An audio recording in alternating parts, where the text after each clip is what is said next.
Ministry of Healing, Chapter 32, The Child. Not only the habits of the mother, but the training of the child were included in the angel's instruction to the Hebrew parents. It was not enough that Samson, the child who was to deliver Israel, should have a good legacy at his birth. This was to be followed by careful training. From infancy he was to be trained to habits of strict temperance. Similar instruction was given in regard to John the Baptist. Before the birth of the child, the message sent from heaven to the father was, "Thou shalt have joy and gladness, and many shall rejoice at his birth. For he shall be great in the sight of the Lord, and he shall drink no wine nor strong drink, and he shall be filled with the Holy Spirit."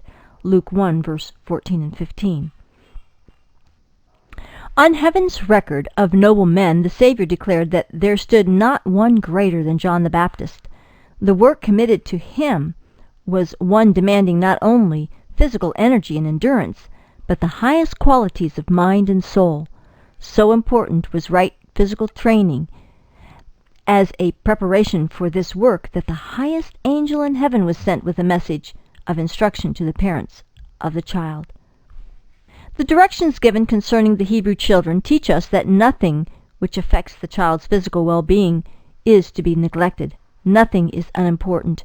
Every influence that affects the health of the body has its bearing upon mind and character. Too much importance cannot be placed upon the early training of children.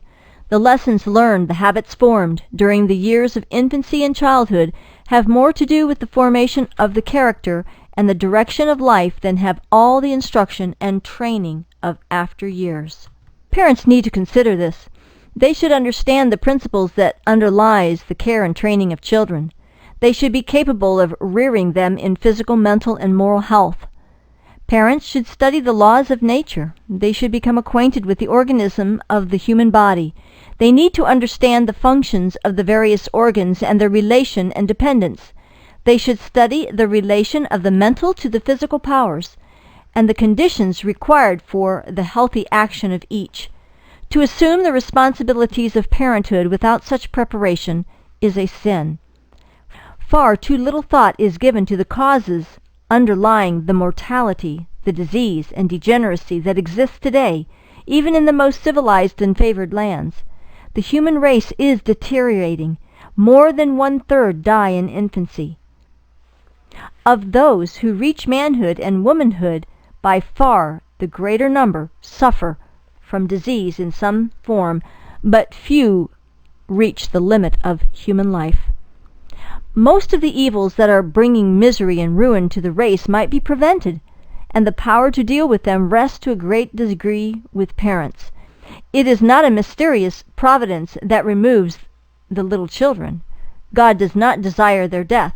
He gives them to the parents to be trained for usefulness here and for heaven hereafter. Did fathers and mothers do what they might to give their children a good inheritance, and then by right management endeavor to remedy any wrong conditions of their birth, what a change for the better the world might. The care of infants. The more quiet and simple the life of the child, the more favorable it will be to both physical and mental development. At all times the mother should endeavor to be quiet, calm, and self-possessed. Many infants are extremely susceptible to nervous excitement, and the mother's gentle, unhurried manner will have a soothing influence that will be of untold benefit to the child. Babies require warmth, but a serious error is often committed in keeping them in overheated rooms, deprived to a great degree of fresh air. The practice of covering the infant's face while sleeping is harmful, since it prevents free respiration. The baby should be kept free from every influence that would tend to weaken or to poison the system. The most scrupulous care should be taken to have everything about it sweet and clean. While it may be necessary to protect the little ones from sudden or too great changes of temperature, care should be taken that sleeping or waking, day or night, they breathe a pure, invigorating atmosphere. In the preparation of the baby's wardrobe, convenience, comfort, and health should be sought before fashion and a desire to excite admiration.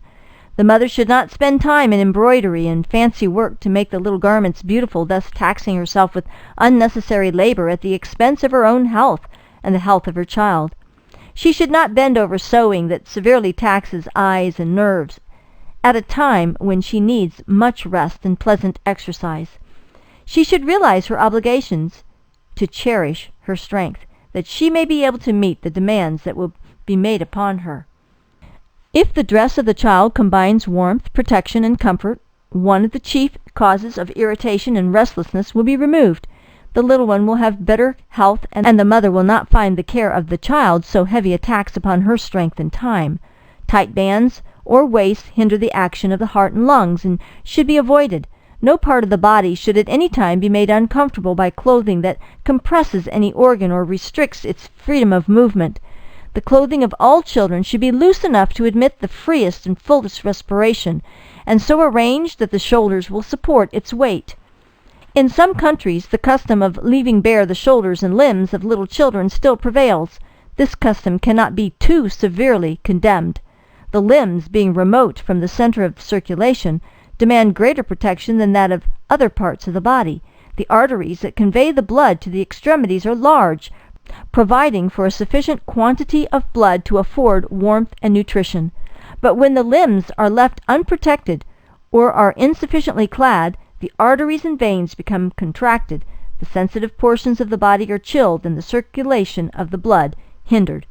In growing children, all the forces of nature need every advancement to enable them to perfect the physical frame. If the limbs are insufficiently protected, children, and especially girls, cannot be out of doors unless the weather is mild, so they are kept for fear of the cold. If children are well clothed, it will benefit them to exercise freely in the open air, summer or winters. Mothers who desire their boys and girls to possess the figure of health should dress them properly and encourage them in all reasonable weather to be much in the open air. It may require effort to break away from the chains of custom and dress and educate the children with reference to health, but the result will amply repay the effort.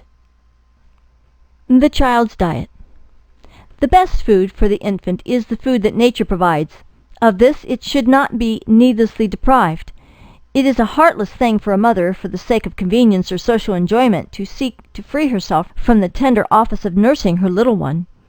The mother who permits her child to be nourished by another should consider well what the result may be.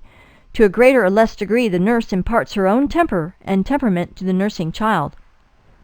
The importance of training children to right dietetic habits can hardly be overestimated.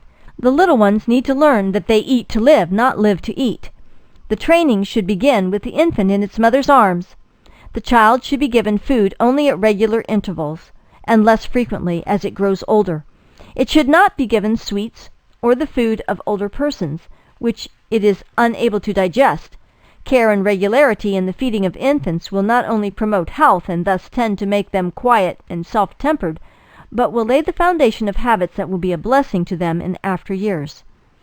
As children emerge from babyhood, great care should still be taken in educating their taste and appetite. Often they are permitted to eat what they choose and when they choose, without reference to health. The pains and money so often lavished upon unwholesome dainties lead the youth to think that the highest object in life, and that which yields the greatest amount of happiness, is to be able to indulge the appetite. The result of this training is gluttony. Then comes sickness, which is usually followed by dosing with poisonous drugs. Parents should train the appetites of their children and should not permit the use of unwholesome foods. But in the effort to regulate the diet, we should be careful not to err in requiring children to eat that which is distasteful or to eat more than is needed. Children have rights and they have preferences, and when these preferences are reasonable, they should be respected. Regularity in eating should be carefully observed. Nothing should be eaten between meals. No confectionery, nuts, fruits, or food of any kind. Irregularities in eating destroys the healthful tone of the digestive organs, to the detriment of health and cheerfulness. And when the children come to the table, they do not relish wholesome food. Their appetites crave that which is hurtful to them.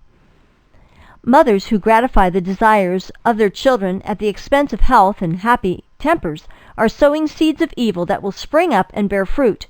Self-indulgence grows with the growth of the little ones, and both mental and physical vigor are sacrificed. Mothers who do this work reap the bitterness, the seed they have sown. they see their children growing up unfitted in mind and character to act a noble and useful part in society or in the home. The spiritual as well as the mental physical powers suffer under the influence of unhealthful food. The conscience becomes stupefied, and the susceptibility to good impressions is impaired. While the children should be taught to control the appetite and to eat with reference to health, let it be made plain that they are denying themselves only that which would do them harm. They give up hurtful things for something better. Let the table be made inviting and attractive, as it is supplied with the good things which God has so bountifully bestowed. Let mealtime be a cheerful, happy time. As we enjoy the gifts of God, let us respond by grateful praise to the giver. The care of children in sickness. In many cases, the sickness of children can be traced to errors in management, irregularities in eating, insufficient clothing in the chilly evening, lack of vigorous exercise to keep the blood in healthy circulation, or lack of abundance of air for its purification, may be the cause of the trouble. Let the parents study to find the cause of the sickness, and then remedy the wrong conditions as soon as possible. All parents have it in their power to learn much concerning the care and prevention and even the treatment of disease. Especially ought the mother to know what to do in common cases of illness in her family. She should know how to minister to her sick child. Her love and insight should fit her to perform services for it which could not so well be trusted to a stranger's hand. The study of physiology. Parents should early seek to interest their children in the study of physiology and should teach them its simpler principles. Teach them how best to preserve the physical, mental, and spiritual powers, and how to use their gifts so that their lives may bring blessing to one another and honor to God. This knowledge is invaluable in the young, and education in the things that concern life and health is more important to them than the knowledge of many of the sciences taught in the schools. Parents should live more for their children and less for society. Study health subjects and put your knowledge to a practical use. Teach your children to reason from cause to effect. Teach them that if they desire health and happiness, they must obey the laws of nature. Though you may not see so rapid improvement as you desire, be not discouraged, but patiently and perseveringly continue your work. Teach your children from the cradle to practice self-denial and self-control.